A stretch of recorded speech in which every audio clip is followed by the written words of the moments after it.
Hello, नमस्कार प्यारे बच्चों। मैं Vijay Bansal, math lecturer, Jakhal block, district Fatehabad से, हरियाणा एजुकेशन डिपार्टमेंट। आज हम अपनी मैथ की क्लास के अंदर कुछ सीखेंगे। हाँ जी प्यारे बच्चों, जो हम आज आगे शुरू करेंगे, हमारे पास हमारी क्लास 9th का जो हमारा चैप्टर 13 चल रहा है, उसकी एक्सरसाइज 13.6 शुरू करेंगे। ठीक है, जो 13.6 एक्सरसाइज है ये हमारे पास दी गई है सिलेंडर पर, मतलब बेलन के ऊपर दी हुई है।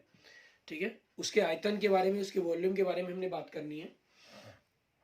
क्योंकि जैसे हम सिलेंडर जानते हैं, ये भी एक हमारे पास प्रिज्म की तरह आकृति होती है, जिसका आधार आपके पास वृत्ताकार रूप के अंदर होता है। ठीक है, और जैसे हम जब घनाभ की बात करते हैं तो वो एक ऐसा, वो भी एक प्रिज्म की तरह ही आकृति है। ठीक है, लेकिन उसके अंदर हमारे पास जो हमारा आधार होता है वो एक वर्ग या आयत के रूप में रहता है हमारे पास। ठीक है, तो वो भी एक प्रिज्म की तरह आकृति थी। और प्रिज्म की तरह जो आकृतियां होती हैं, इनके लिए आपको बताया हुआ बेसिक फार्मूला मैंने पिछले चैप्टर में बताया था कि आयतन ज्ञात करने का हमारे पास जो बेसिक फार्मूला रहता है वो क्या रहता है, आधार का क्षेत्रफल मीन्स आधार जिस भी आकृति का होगा, ठीक है, वहां हम उसका क्षेत्रफल निकालेंगे गुना में ऊंचाई। ठीक है, पिछली एक्सरसाइज वीडियोस के अंदर हमने घनाभ और घन के बारे में बात की थी, और पिछले लेक्चर के लास्ट के अंदर मैंने आपको बेलन के बारे में भी बताया था। ठीक है, अगर मान लीजिए हमारे पास एक बेलन जिसकी त्रिज्या r हो, जो क्योंकि ठीक है, और जो ऊंचाई है हमारे पास, ठीक है, वो h दी हुई हो, तो आपके पास इसके बेलन के जो आयतन है, ठीक है, बेलन का जो आयतन, इसका फॉर्मूला क्या हो जाएगा हमारे पास, आधार का क्षेत्रफल, क्योंकि आधार क्या एक वृत्त के रूप में है, और वृत्त के क्षेत्रफल का फॉर्मूला क्या होता है, पाई r की घात 2। ठीक है, ठीक है, वृत्त का फॉर्मूला, क्योंकि वृत्त हमारे पास जो इसका आधार है वो वृत्त की शेप के अंदर हुआ, उसका फॉर्मूला क्या हो गया, पाई आर स्क्वायर, और गुना में ऊंचाई h, तो फॉर्मूला क्या बन गया, पाई आर स्क्वायर h। और वृत्त के क्षेत्रफल के बारे में आप अपनी पिछली क्लासेस के अंदर भी काफी पढ़ चुके हैं। ठीक है, उनके बारे में काफी जान चुके हैं। 10th क्लास के अंदर भी आप इसके ऊपर एक पूरा चैप्टर पढ़ेंगे। ठीक है, वृत्त के क्षेत्रफल के बारे में। अब इन्हीं पर बेस्ड हम क्या करेंगे, यहाँ पर हमारे क्वेश्चन स्टार्ट करेंगे आज। हमारे पास हम देखते हैं, सबसे पहले हमारे पास हमारा जो क्वेश्चन है, उदाहरण नंबर 13।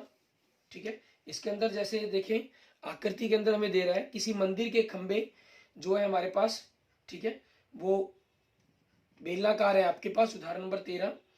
और जो प्रत्येक खंबे का आधार है, ठीक है, मीन्स आपके पास खंबे का आधार की त्रिज्या दे रहा है आपको, कि त्रिज्या, ठीक है, मतलब आर दे रहा है आपको कितनी, 20 सेंटीमीटर। और खंबे, ठीक है, हम यूं कहें खंबे की ऊंचाई हमारे पास, ठीक है, h, और वो कितनी दे रहा है हमें, 10 मीटर। ठीक है, जो खंबे की ऊंचाई है वो हमें 10 मीटर दे रहा है। हमें कह रहा है तो ऐसे 14 खंबे बनाने में कितने कंक्रीट मिश्रण की आवश्यकता होगी। अब आपके पास दो तरीके हैं, ये सेंटीमीटर में, ये मीटर में। या तो सेंटीमीटर को मीटर में बदलें या मीटर को सेंटीमीटर में बदलें, दोनों में से जो मर्जी आप एक कंसेप्ट यूज कर सकते हैं, वो हमारी चॉइस पर डिपेंड करता है। हम अगर छोटा करना चाहते हैं क्वेश्चंस को तो सेंटीमीटर को हम मीटर बना लेते हैं। तो 20/100, जीरो से जीरो कट गया हमारे पास, 2 एकम 2, 2 पंजे 10, 1/5 मीटर, ये हमारी त्रिज्या आ गई। ठीक है, तो एक खंबे का आयतन, एक खंबे का आयतन formula pi r square h हो जाएगा। पाई 22/7, त्रिज्या 1/5 गुना में 1/5, ऊंचाई हमारे पास कितनी होगी, 10 होगी। ठीक है, अब इनकी कैलकुलेशन करेंगे हम। 5 एकम 5, 5 दूनी 10। ठीक है, और बाकी हमारे पास कोई कट नहीं रहा हमारा। ठीक है, आप यहाँ पर देख सकते हैं कि कोई भी चीज़ आपस में कटने के कोई चांसेस नहीं है हमारे पास। तो इन्हीं की कैलकुलेशंस अगर हम करते हैं, 22 दूनी 44, ठीक है, बटा में 7 पंजे 35, ये हो जाएगा हमारे पास 44 बटा में 35, आपके पास कितना हो गया, मीटर क्यूब, ये चीज़ बन जाएगी। क्लियर। उसके बाद देखेंगे आगे हमारे पास, आगे देखेंगे इन्होंने हमें कितने खंबे कहे हैं मंदिर के अंदर बनाने के लिए, जरूरत लगी 14 खंबे। ठीक है, तो 14 खंबे का आयतन हमारे पास कितना हो जाएगा, 14 से हम इसको गुना कर देंगे, 44 बटा में 35, 7 पंजे 35, 5 पे कट गया, 7 दूनी 14, 88 बटा में 5। ठीक है, 88 को 5 से भाग कर देंगे, 5 एकम 5, 3 बचा 38, 17.6 मीटर क्यूब। ठीक है। तो इस प्रकार से हम यूँ कह सकते हैं कि 14 खंभों के लिए हमारे पास 14 खंभों के लिए कंक्रीट, ठीक है, कंक्रीट की आवश्यकता, ठीक है, कंक्रीट की आवश्यकता कितनी पड़ेगी हमारे पास? 17.6 मीटर क्यूब। क्लियर। उसके बाद देखते हैं हमारे पास हमारा नेक्स्ट उदाहरण, उदाहरण नंबर 14। उसके अंदर हमें क्या कह रहा है करने के लिए ये, ठीक है। उदाहरण नंबर 14 के अंदर आपको देखो क्या कह रहा है, कहना रमजान के एक मेले में भोज्य पदार्थों के स्टॉल पर दुकानदार के पास आधार त्रिज्या 15 सेंटीमीटर वाला एक बर्तन था जो 32 सेंटीमीटर ऊंचाई तक संतरे के जूस से भरा हुआ था, ठीक है। तो एक बड़ा हमारे पास जार है, ठीक है, जो जिसकी बात की गई है, और उसकी हमें त्रिज्या और ऊंचाई दी हुई है जो जूस से भरा हुआ है, और जूस को 3 सेंटीमीटर त्रिज्या वाले बेलनाकार गिलासों में, ठीक है, आपके पास जो बड़ा है जगह जूस से भरा हुआ था बड़ा बर्तन, या यूं कह लीजिए बर्तन की त्रिज्या,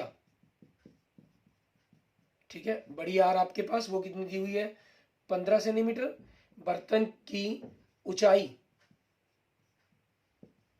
ठीक है, बड़ी अच्छे लिख लेते हैं, वो कितनी दी गई है? 32 सेंटीमीटर। उसके बाद गिलास की बात कर रहा है ये, ठीक है, गिलास की त्रिज्या जिसके अंदर हमने जूस डालना है वहां से छोटी आर से लिख लेते हैं उसको, 3 सेंटीमीटर। और गिलास की ऊंचाई, ठीक है, 3 सेंटीमीटर त्रिज्या वाले बेलनाकार गिलासों में 8 सेंटीमीटर ऊंचाई तक, ठीक है, मीन जो जूस रखना है हमने वो ऊंचाई रखनी है, वो 8 सेंटीमीटर तक रखना है, ठीक है। तो अब आपके पास क्या चीज है? एक बड़ा जार है जो जूस से भरा हुआ है, ठीक है, और छोटे छोटे गिलासेस के अंदर आपको उस जूस को भरना है। तो आपसे पूछा जा रहा है कि ऐसे कितने गिलास उसके भरे जा सकते हैं। यदि एक गिलास की जो कीमत है वो 3 रुपये में बेचा जाए और जूस को पूरा बेचने पर दुकानदार को, ठीक है, जो उस रमजान के महीने में लगा रहा है दुकानदार, तो उसको कितने पैसे मिलेंगे? तो हम यहाँ पर क्या करेंगे, गिलास की संख्या ज्ञात करेंगे। सबसे पहले तो गिलास कितने भरे जा सकते हैं, गिलास की संख्या। इसके लिए क्या करेंगे हम, जो हमारे पास बर्तन है जिसके अंदर जूस भरा हुआ है, बर्तन का आयतन बटा में एक गिलास का आयतन,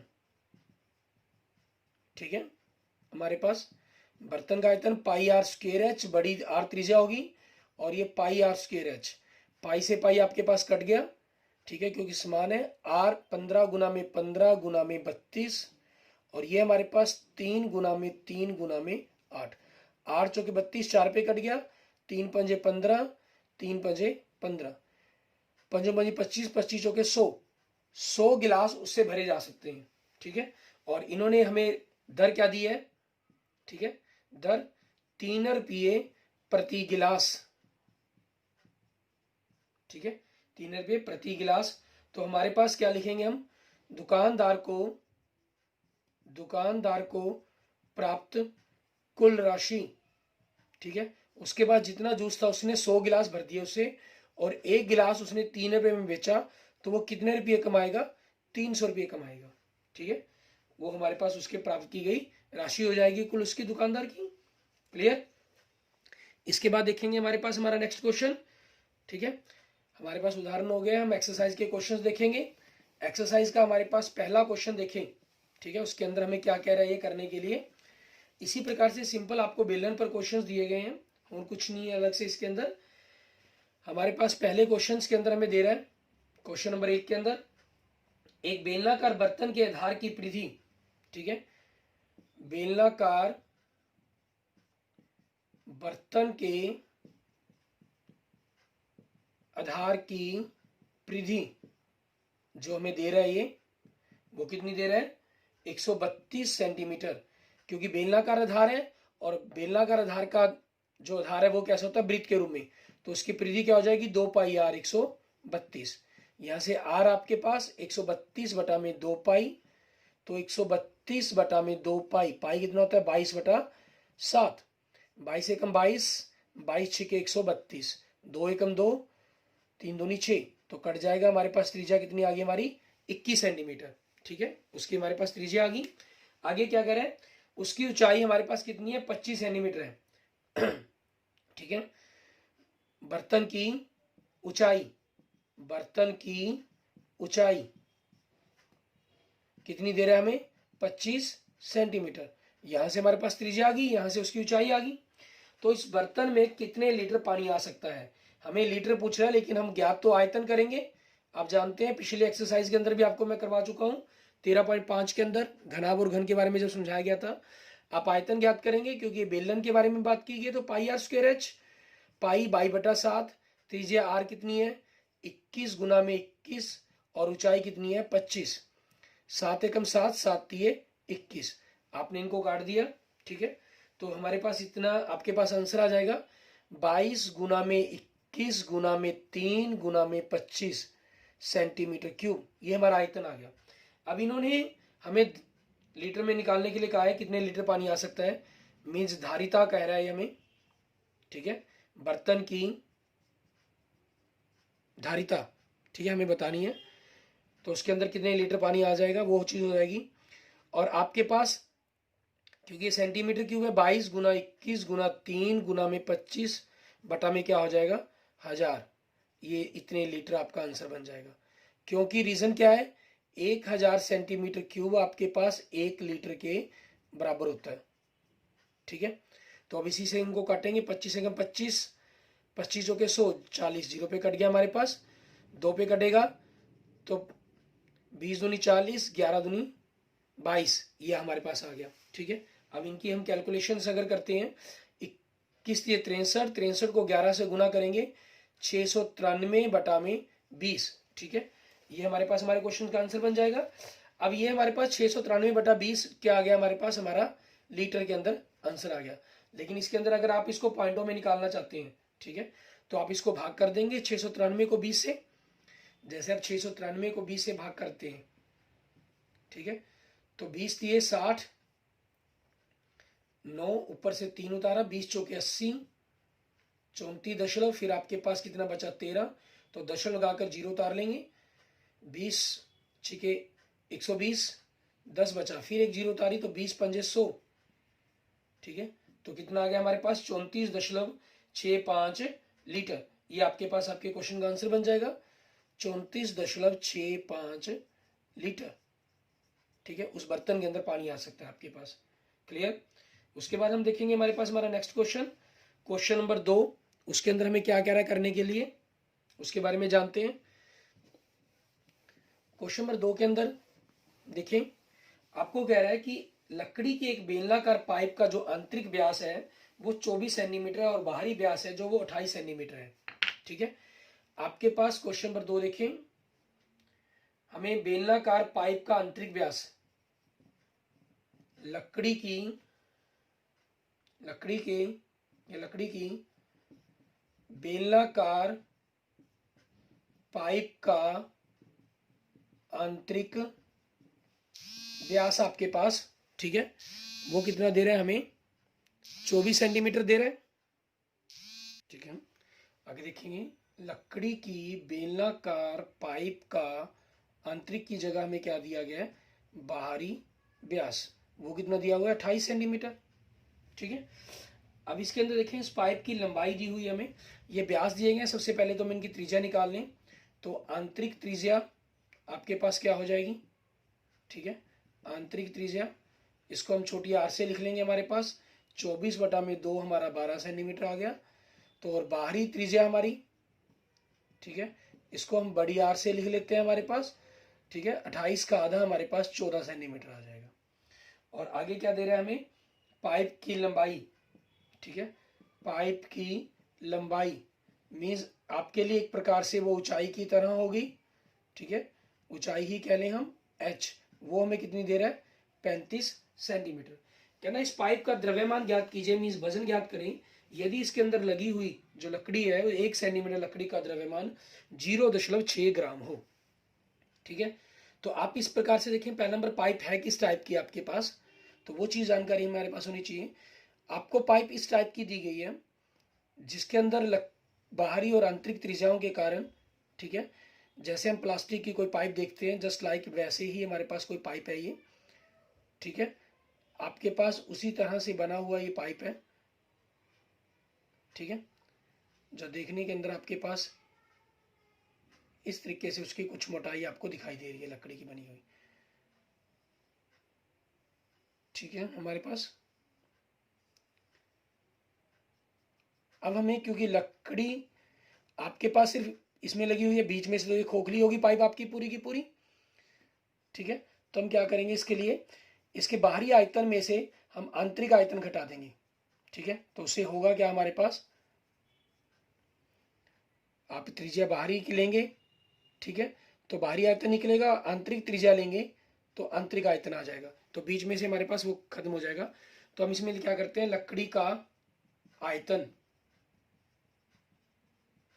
वो क्या होगा, लकड़ी के बाहरी आयतन में से हम लकड़ी का आंतरिक आयतन घटा देंगे। दोनों में से पाई एच कॉमन निकलता है, आर की घात 2 माइनस आर की घात 2 बनता है। आप यहां पर इनका रखकर डायरेक्ट मान निकाल सकते हैं, फिर उनको घटा सकते हैं।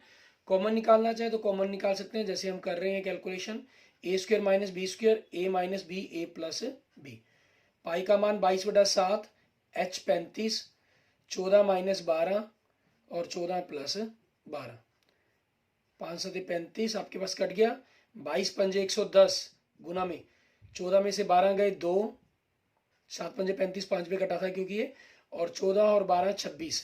ठीक है, ये हमारे पास क्या आ गया, हमारा सेंटीमीटर क्यूब, हमारा लकड़ी का आयतन आ गया।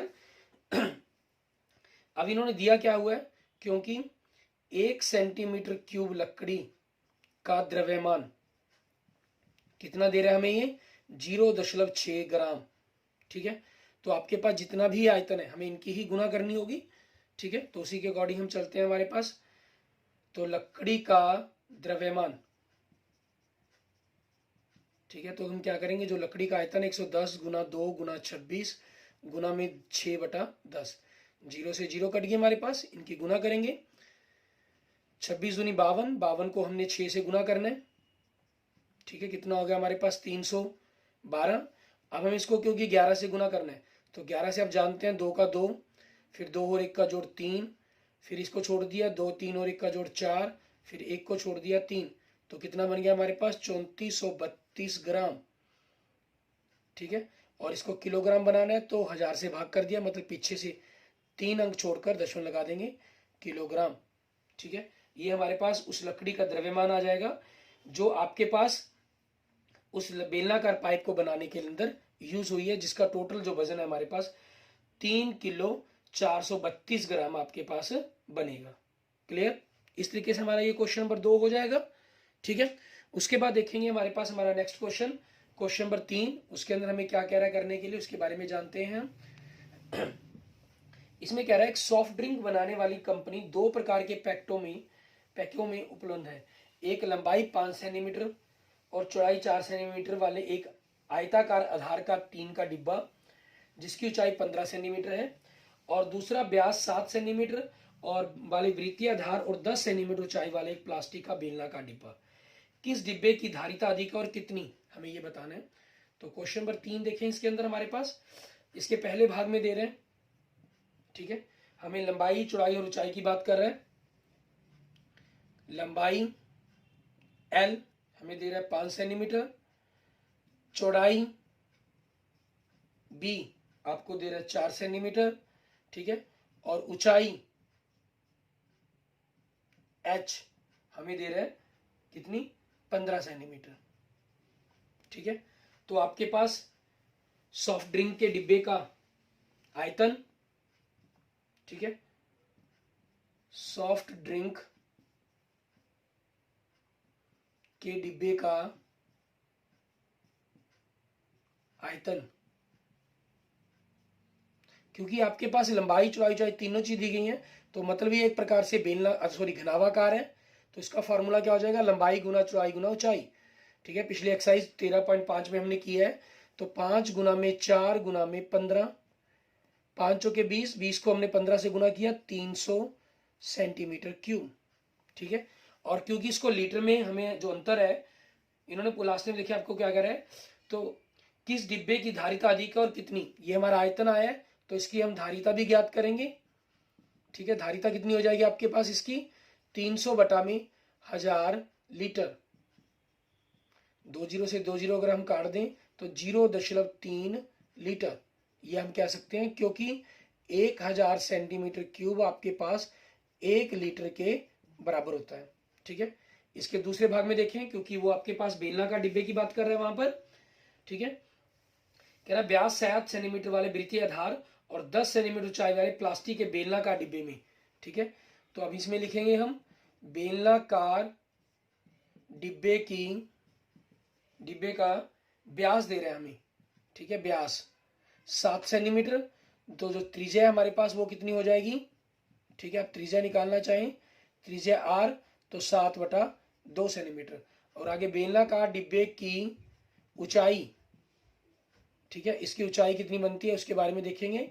ऊंचाई, क्योंकि h वहां हम यूज कर चुके हैं तो यहाँ पर इसको कैपिटल H वर्ड का यूज कर लेते हैं, या दोनों सेम रहे तो इस छोटी r की जगह कैपिटल R शब्द का प्रयोग कर लेते हैं। ठीक है, बड़े R का, वो सिर्फ दोनों चीजों को अलग रिप्रेजेंट करने के लिए, यहाँ देखने के अंदर एच ना लगे उस चीज के कारण, कंफ्यूज ना हो आप। ठीक है, उस चीज के कारण हम ऐसा कर सकते हैं इसके अंदर। ठीक है, हमारे पास आगे हम देखेंगे, हमारे पास सॉफ्ट ड्रिंक के, ठीक है, सॉफ्ट ड्रिंक के, यहां पर आप लिखना चाहें तो एक शब्द का प्रयोग कर सकते हैं, घनावाकार। ठीक है, और यहां पर जैसे आप लिख सकते हैं बेलनाकार डिब्बे का, बेलनाकार डिब्बे का आयतन। ठीक है, फॉर्मूला हमारे पास बेलनाकार है तो पाई आर स्क्वायर एच हो जाएगा। पाई का मान 22/7, आर का मान 7/2 गुना में 7/2 और एच का मान 10। 7 से 7 कट गया, 2 से कट के हमारे पास 11, 2 एकम 2, 2 से कट के 5, 7 पंजे 35, 35 को 11 से गुना किया 385 सेंटीमीटर क्यूब। ठीक है, ये हमारे पास हमारा आ गया सॉफ्ट ड्रिंक की जो मात्रा उसके अंदर डल सकती है आपके पास बेलनाकार डिब्बे के अंदर। ठीक है, अब इन्होंने पूछा हमसे कि इसकी धारिता किसकी अधिक होगी। ठीक है, तो 385 सेंटीमीटर क्यूब को हम 1000 से भाग कर देंगे तो 0.385 लीटर। और ये आपके पास, अगर हम जीरो को यहाँ ना काटें, थोड़ी सी कंफ्यूजन आपके पास, यहाँ स्टेप को अगर थोड़ा सा आप चेंज करना चाहें तो ये भी कर सकते हैं, 300/1000। ठीक है, ताकि दशमलव के बाद बराबर अंकों में देखने में कंपैरिजन आपको करने में आसानी रहे। ये आपके पास कितना हो गया, नीचे 1000 है तो पीछे से 3 अंकों को छोड़कर दशमलव लगाना था हमने, तो ये हमारे पास हो जाएगा। ठीक है, तो अब देख रहे हैं कि किसकी धारिता अधिक है हमारे पास। ठीक है, बेलनाकार डिब्बे की। ठीक है, तो आंसर लिख देंगे, अंत है। ठीक है, अंत है बेलनाकार, ठीक है, डिब्बे की धारिता अधिक है। अंतर कितना है इसका, अंतर 0.385 में से हम 0.300 को घटाएंगे तो 580.0। ठीक है, ये लीटर हमारे पास आंसर आ गया। क्लियर, क्योंकि इन्होंने धारिता शब्द का प्रयोग किया हुआ था इसलिए हमने इनको इसके अंदर बदला है। और अगर आप चाहें, ठीक है, क्योंकि अंतर ही निकालना है हमें, ठीक है, आप सेंटीमीटर क्यूब के अंदर भी अंतर बता सकते हैं। आप इनको ना भी करना चाहें, मान लीजिए अगर आप इस चीज के बारे में, ठीक है, इसका जो वर्णन है लीटरों में नहीं करना चाहते क्योंकि अंतर ही निकालना था, तो यहां से इसको छोड़ देंगे हम और फिर यहां से हम इसको छोड़ देंगे। ठीक है, तो फिर अंतर आपके पास इस फॉर्म में ना लिखकर हम क्या करेंगे, सेंटीमीटर क्यूब में ही लिखेंगे। 385 - 300 बराबर में 85 सेंटीमीटर क्यूब। ठीक है, फिर ये आंसर बन जाएगा आपका। ठीक, इस तरीके से हम अपने क्वेश्चन के आंसर को लिख सकते हैं। वो डिपेंड करता है हमारे पास, हम जैसे मर्जी करना चाहे दोनों। आप धारिता लीटरों में निकालकर अंतर निकालेंगे तब भी आपके पास ठीक है कंसेप्ट। ठीक है, फिर भी कोई कंसेप्ट के अंदर प्रॉब्लम नहीं है। और अगर आप सेंटीमीटर क्यूब के अंदर निकालेंगे, ये सिर्फ क्योंकि अंतर निकालना था इस कारण आप ऐसा कर सकते हैं। अदरवाइज जब भी धारिता की बात की गई होगी तो आपको लीटरों के अंदर बदलना ही बदलना है। इसलिए मैं ज्यादातर रेफर करता हूं कि आप हमेशा उसको लीटरों में कन्वर्ट करें, चाहे अंतर निकालना था यहाँ पर। ठीक है, उससे ये रहता है कि आपके कंसेप्ट के अंदर हमेशा रहता है कि जब धारिता की बात कर दी गई है तो लीटरों में हमें क्वेश्चंस को निकालना ही निकालना होगा। और यहाँ भी आप साथ में मेंशन जू करेंगे कि 1000 सेंटीमीटर क्यूब आपके पास 1 लीटर के बराबर होता है। ठीक है, जब इसको लिखेंगे आप। क्लियर, ये चीज का आपने ध्यान रखना है। Okay, okay, thank you friends, thank you students. अगर आपको मेरी वीडियो अच्छी लगी है तो इसको लाइक करें, ठीक है। किसी भी प्रकार की प्रॉब्लम के लिए आप मुझे कमेंट कर सकते हैं, मुझे मैसेज कर सकते हैं। अपने दोस्तों मित्रों के साथ इसको जरूर शेयर करें, ठीक है। चैनल को अगर आपने अभी तक सब्सक्राइब नहीं किया तो यूट्यूब चैनल को जरूर सब्सक्राइब करें, ताकि आपको आने वाली वीडियो के स्टेटस और उनकी जो नोटिफिकेशन है उनको आपको आसानी से जल्दी से मिलती रहे, ठीक है। आप ताकि दूसरे बच्चों से पहले ही अपने उन टॉपिक्स को कंप्लीट कर पाए, ठीक है। Okay, thank you friends, thank you students.